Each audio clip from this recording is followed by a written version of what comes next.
বক্সে নাই মুশকিল তো তারপরে দিয়ে দেবেন। হ্যাঁ হ্যাঁ হ্যাঁ যেটা আমি খালি 1 মিনিট খালি একটু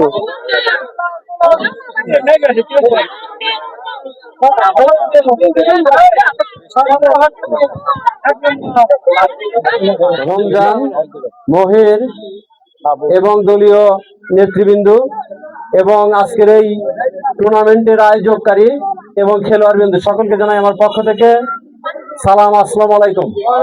আসলে আমার আজকের এই টুর্নামেন্টটি যারা আয়োজন করেছেন এরা আমার এলাকারই সন্তান, আর যারা এখানে আজকে খেলা উপহার দিয়েছেন এরাও আমার এলাকারই সন্তান।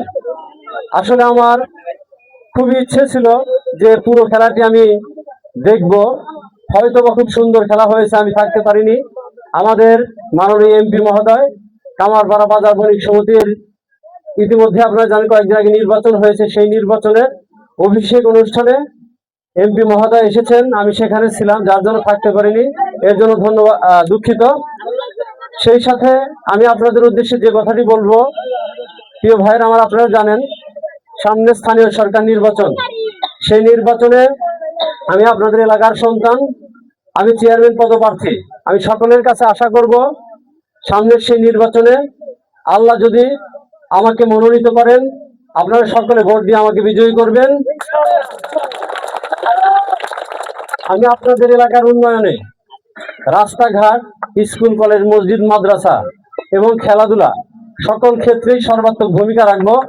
আর যে কথাটি বলবো, আপনারা জানেন এই যে আমাকে দেখেছেন দীর্ঘদিন, আমাকে কখনো কারোর সাথে অযথায় ঝগড়া ফেসাদ বা আমার কাছে কেউ কোনো কিছুর জন্য গেলে আমি খুব সহজেই রেগে যাই বা বিরক্ত হয়ে, এরকম কখনো কেউ দেখেছেন? সুতরাং আল্লাহ যদি আমাকে নির্বাচিত করে আমি সব সময় আপনাদের পাশে থেকে আপনাদের সকল দুঃখ কষ্ট লাঘব করার চেষ্টা করব।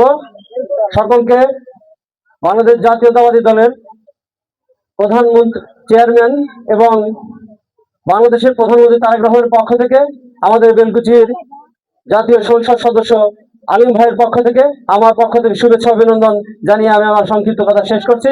খোদা হাফেজ। বাংলাদেশ জিন্দাবাদ। সকলে সুস্থ থাকুন।